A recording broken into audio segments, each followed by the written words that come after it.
তুমি কুদরতুল্লাহ মারহাবা মারহাবা ইয়া রাসূলুল্লাহ মারহাবা মারহাবা ইয়া রাসূলুল্লাহ ইসমে আজম তুমি কিবলায়ে আজম নূরে আলা নূর তুমি নূরে মুজাসসাম ইসমে আজম তুমি কিবলায়ে আজম নূরে আলা নূর তুমি নূরে মুজাসসাম তেরে শানে আত্তাহিয়াত জিলা পাকে আব্বানা সাকিয়ে কাউসার তুমি তুমি শাহ মাওলানা তেরে শানে আত্তাহিয়া বেজিলা পাকে আব্বানা সাকিয়ে কাউসার তুমি তুমি শাহ মাওলানা আউয়াল আখির জাহির বাতিন আউয়াল আখির জাহির বাতিন তুমি শাফায়াতুল্লাহ মারহাবা মারহাবা ইয়া রাসূলুল্লাহ মারহাবা মারহাবা ইয়া রাসূলুল্লাহ শাহীন কা তোমার জগতে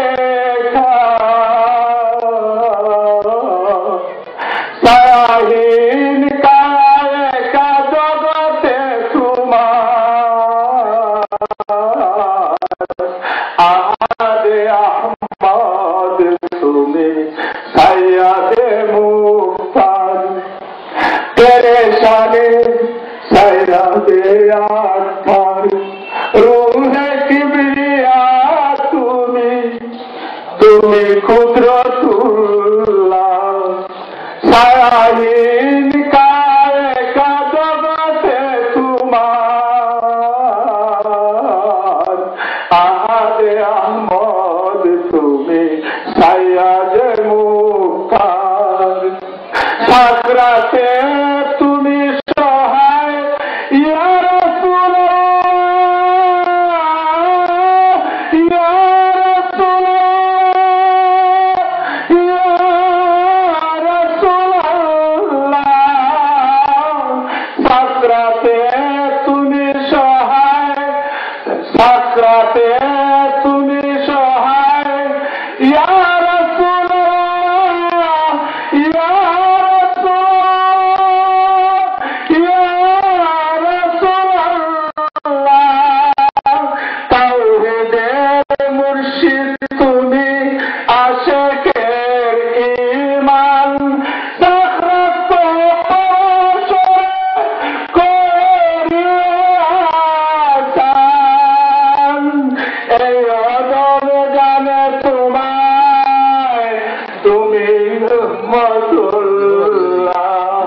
মারহাবা মারহাবা ইয়া রাসূলুল্লাহ রহমতে আলম তুমি রহমতে আলম তুমি তুমি কুদরতুল্লাহ মারহাবা মারহাবা ইয়া রাসূলুল্লাহ মারহাবা মারহাবা ইয়া রাসূলুল্লাহ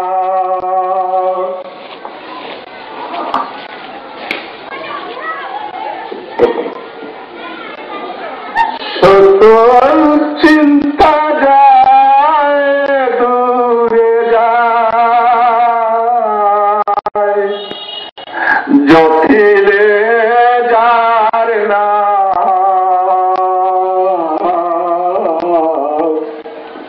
নূর মোহাম্মদ সাল্লাল্লাহু আলাইহি ওয়াসাল্লাম, নূর মোহাম্মদ সাল্লাল্লাহু আলাইহি ওয়াসাল্লাম।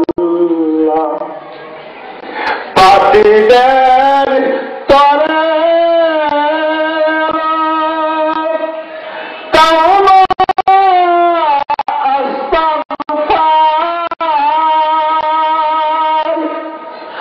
দুধ পরে যদি কেউ ডাকে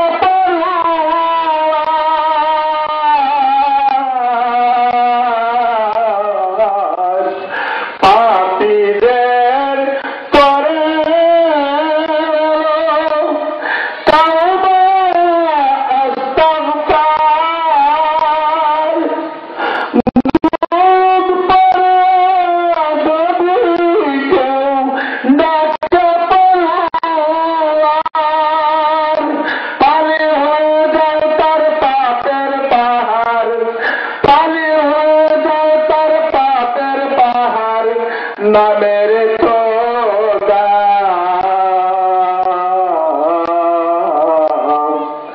নূর মোহাম্মদ সাল্লাল্লাহু আলাইহি ওয়াসাল্লাম, নূর মোহাম্মদ সাল্লাল্লাহু আলাইহি ওয়াসাল্লাম।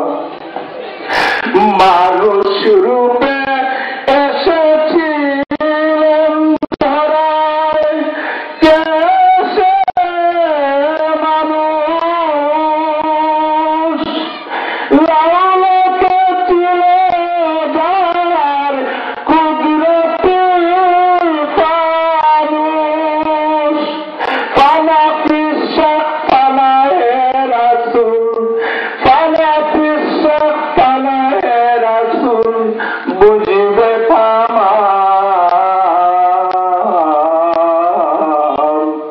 নূর মোহাম্মদ সাল্লাল্লাহু আলাইহি ওয়াসাল্লাম, নূর মোহাম্মদ সাল্লাল্লাহু আলাইহি ওয়াসাল্লাম। আখিরুদ্দিন বলে আমি পাপী সংসারে, নবীজির উম্মত দাবি অন্তরে, দেখলাম ওদের নবীজিরে, দেখলাম ওদের নবীজিরে, দুজক হয়ে হারাম। নূর মোহাম্মদ সাল্লাল্লাহু আলাইহি ওয়াসাল্লাম, নূর মোহাম্মদ সাল্লাল্লাহু আলাইহি ওয়াসাল্লাম। সকল চিন্তা যায় দূরে যায়, সকল চিন্তা যায় ঘুরে যায়, যখিলে যার নাম নূর মোহাম্মদ সাল্লাল্লাহু আলাইহি ওয়াসাল্লাম, নূর মোহাম্মদ সাল্লাল্লাহু আলাইহি ওয়াসাল্লাম।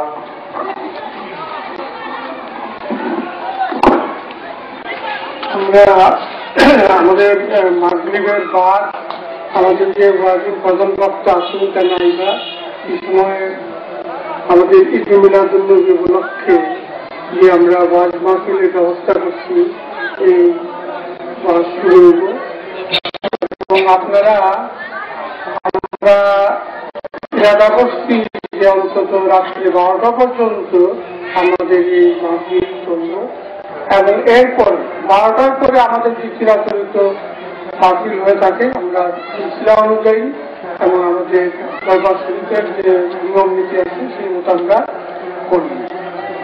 তো এর আগে আমরা মাগরিবের নামাজের কাছে বেশি বিরতি নাই, সময় নাই। এর মধ্যে আমি আপনাদের সামনে একটা কথা বলতে চাই। সেটা হলো আমি কোনো ইয়ে না, না, আমি অনেক কিছু জানি না এবং কোরআন এবং হাদিস সম্পর্কে আমার জ্ঞান খুব সীমিত।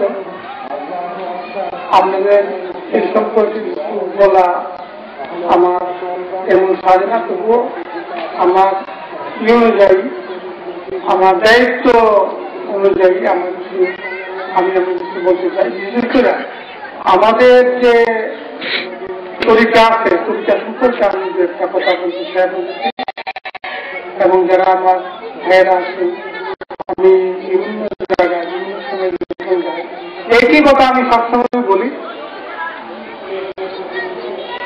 তো আমরা এই ঈদে মিলাদুন্নবী অনুষ্ঠান আমাদের বহুত আগে থেকে এই জায়গায় হয়। আমার মনে হয় আমার যদিও আমি বলি 200 থেকে 250 বছর আগে থেকেই এই অনুষ্ঠান এখানে হয়। আমি ছোটবেলা থেকে আমরা সাহেবের হাতে আমি দেখছি ভাইরা। তো আমরা একটা সিস্টেমে, আমরা একটা আদর্শ নিয়ে আমরা থাকি। সেই আদর্শটা হল আমাদের, আমরা যা কিছু করি শরীয়তপন্থী কাজ করি, শরীয়তের পরিপন্থী কোনো কাজ আমরা করি।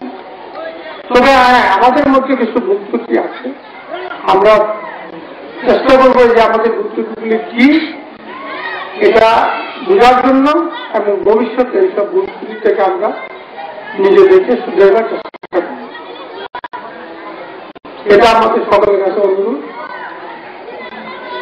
আমি কিছু কিছু ভুল ত্রুটি যেগুলি আছে আমি সময় পাইলে আমি বলবো, আমি বিভিন্ন জায়গায় বলি, এগুলি আপনারা মনে রাখবেন এবং নিজেদের আমলের মধ্যে নেবেন। আমি একটা কথা সবসময় সব জায়গায় বলি যে এটা কোনো আপনার আমি আপনাদের সাথে আলাপ করতেছি, এটা হল যে আমাদের সবচেয়ে বড় আমরা কি পথে চলবো, কিভাবে চলবো, এটা হল আল্লাহ কুরআন অনুযায়ী এবং রসুলের হাদিস। আমরা এই দুই যে আমাদের যে কিতাব আছে কুরআন শরীফ এবং হাদিস, কুরআন শরীফ এর ব্যাখ্যা হাদিস শরীফে কোরআন শরীফের যে বিভিন্ন আয়াত আছে সেটার ব্যাখ্যা সুন্দরভাবে বর্ণনা করা আছে এই হাদিসের মাধ্যমে এবং রাসূলুল্লাহ সুন্নাত এবং ওনার যে আল্লাহ রাসূল হিসাবে ওনার যে বক্তব্য ছিল সেটা বলি। এর মধ্যে আমরা দুটা জিনিস আছে, কিছু আছে সহিহ হাদিস, কিছু আছে গৌর হাদিস।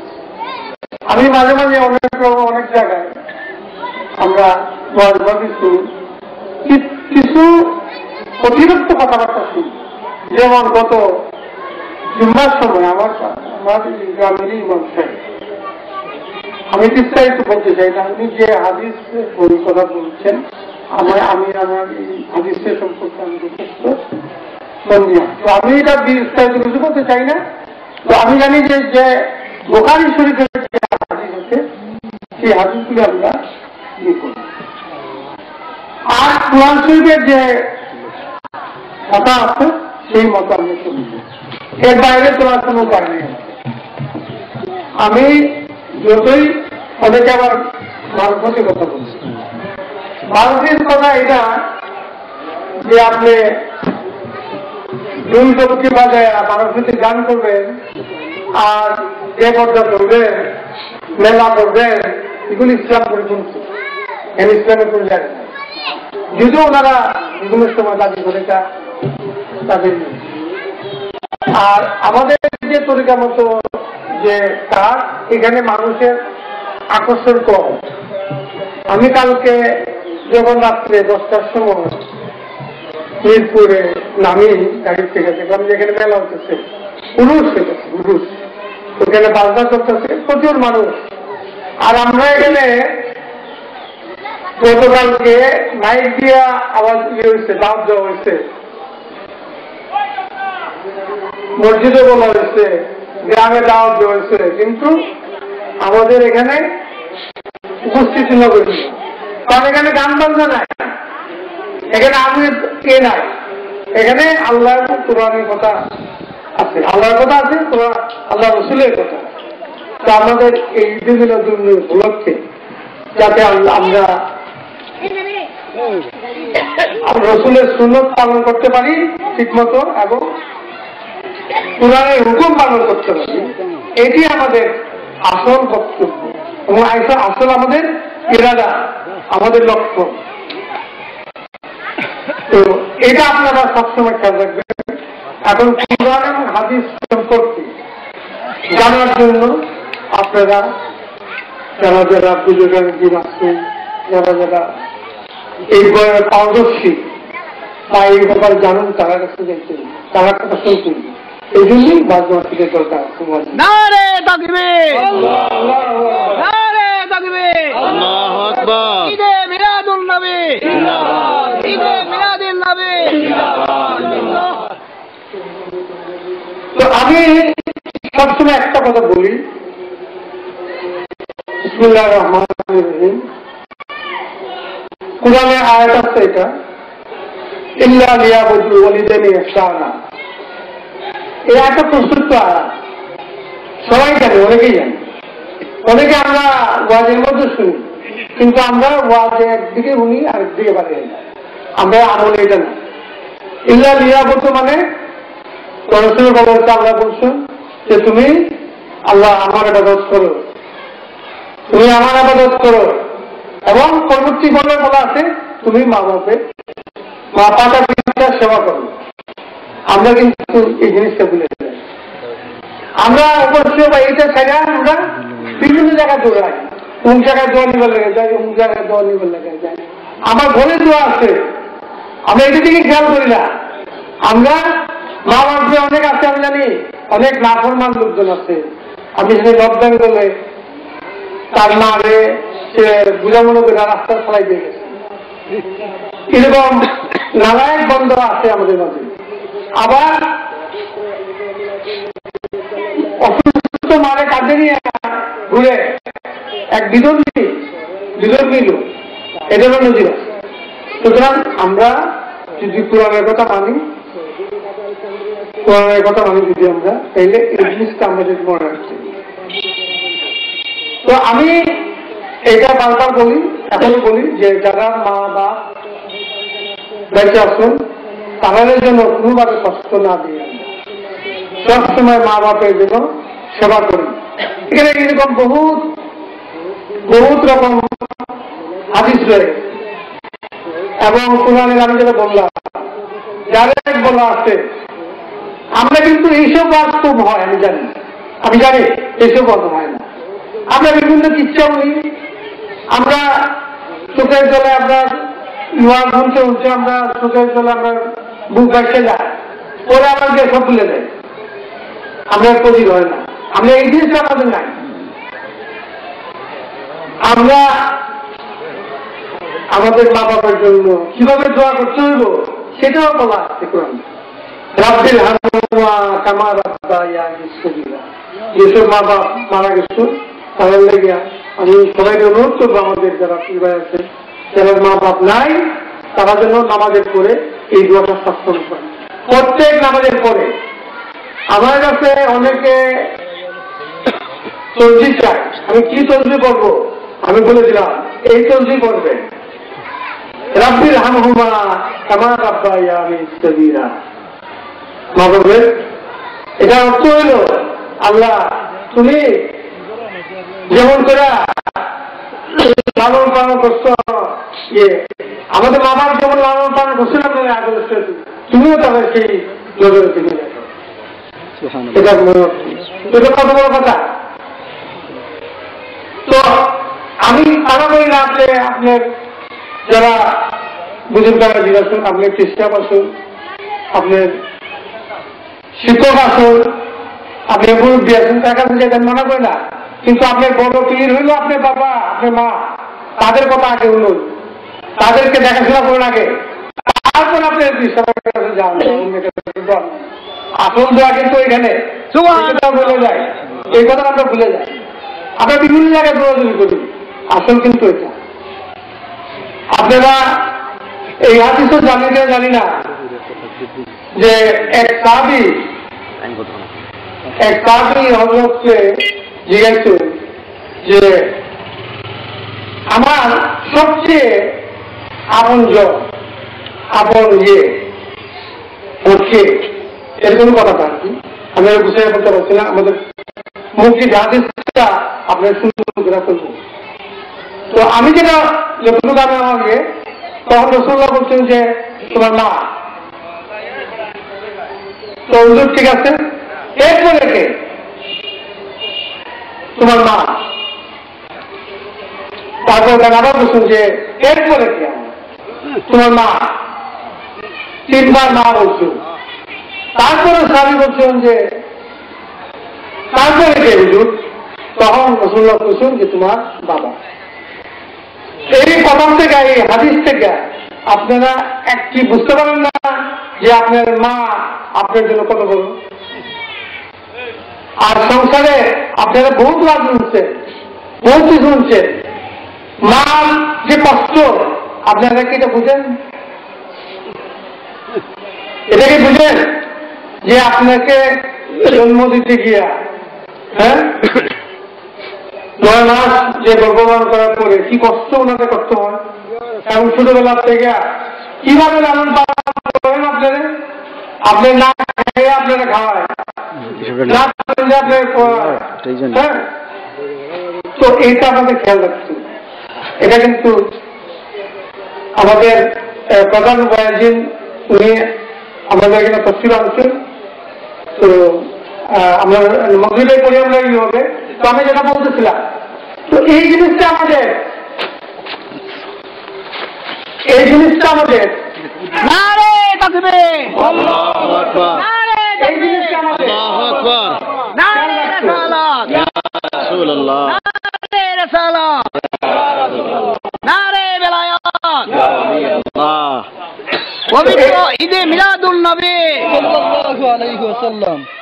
এই জিনিসটা আমাদের খেয়াল রাখতে হবে। মা অবস্থান কত উপরে, এবং বলা হয়েছে আপনার আরেকটা কথা বলি, মানুষে করা যে স্বামীর পায়ের নিচে দেয়, নাউজুবিল্লাহ, এটা ঠিক না। মায়ের পায়ের নিচে দেয়, মায়ের পায়ের নিচে দেয়, এটা জানে রাখুন। এটা ওই যে আমি বলছি সেটা সহি জানবেন। তো আপনারা আপনাদের মা বাপকে ঠিক মতো সেবা করবেন। যদি আমি জানি এখানে আসুন, যে কাবার শরীফের দিকে তাকাই থাকলে সওয়াব হয়। আমি আমার নসিব হচ্ছে কাবার শরীফে দেখা, যদি কাবার শরীফের দিকে তাকাই থাকি, আমি এটা তুলনা যাই না সিরিজ হবে, আমি তুলনা দিতে চাই না, খালি একটা বলতে চাই আপনি নেক নজরে যদি মা বাবার দিকে তাকান সেটা সওয়াব, ঠিক কিনা? ঠিক কিনা?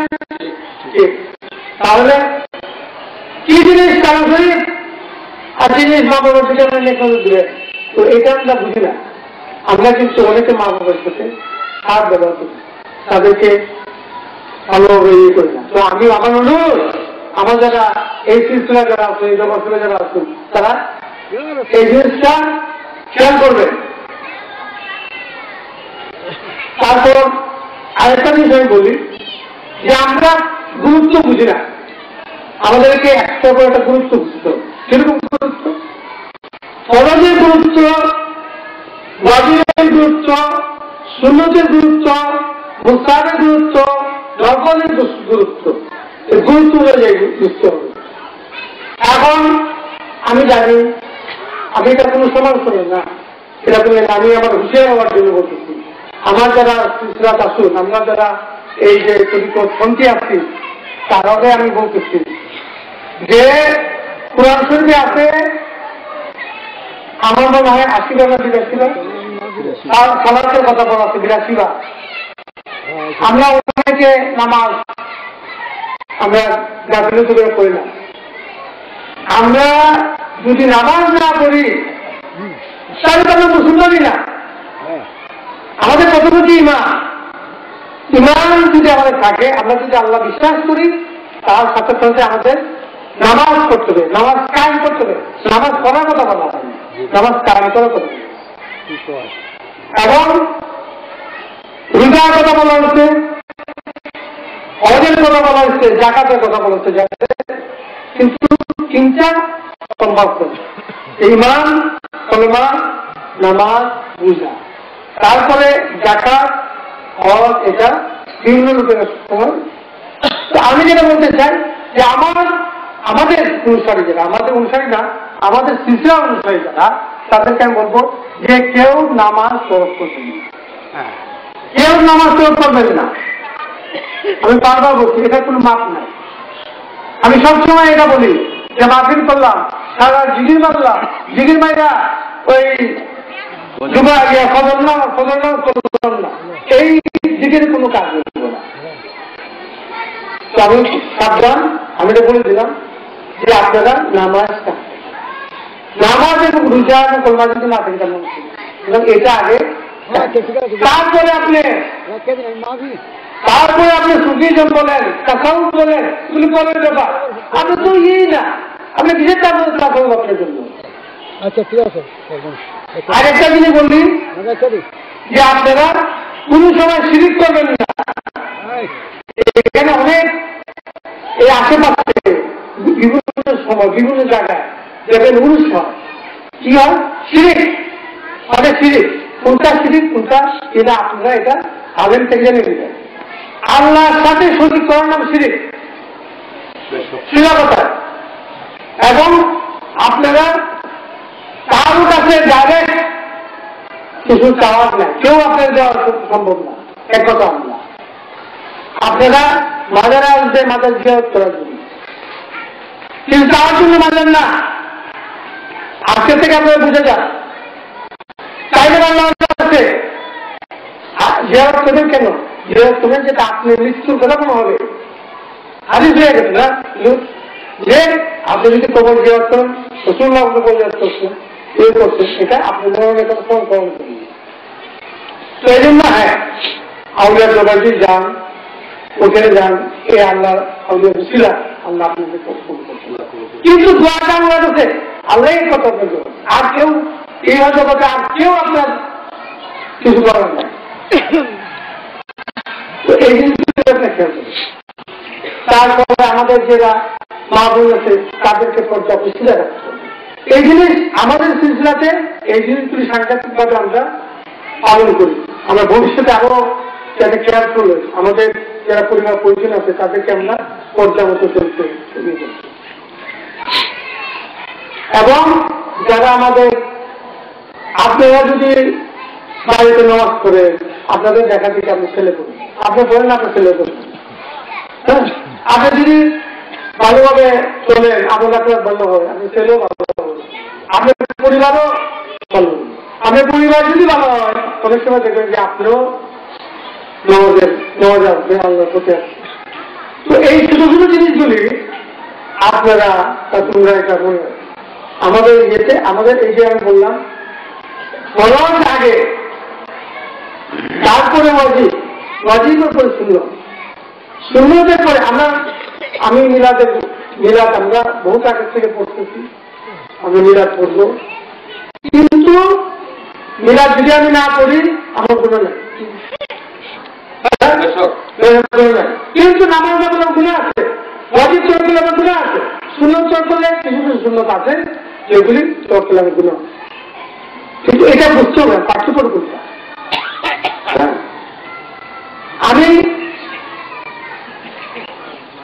লোক দেখানো কিছু করার কথা, হ্যাঁ, তো এই জন্য এই জিনিসগুলি আপনারা মনে মনে চিন্তা করে, যেটা কোনটা আগে কোনটা কি, হ্যাঁ, অনেকে আছে মানুষ যদি নামাজ করে না, এবং বুজুর্গ আছে কি বুজুর্গ কি চলবে নাউজুবিল্লাহ এইসব চলবে সেটা বুঝে যাবেন না। যেসব লোক শিরিক করে এইসব বুঝে যাবেন না। যেগুলো আপনাদের ভক্তি দিতে করে এখানে যাবেন না। বুঝলেন, এগুলি ইসলামের পরিপন্থী। তারপরে আবার আছে যে এটা আমি বলতে চাই, ইসলাম কোন শান্তি ধর্ম। ইসলাম আপনি একজনে যদি সে ইয়ে করে তার মানে এই না আপনি তারা কত করবেন, কত করার অধিকার।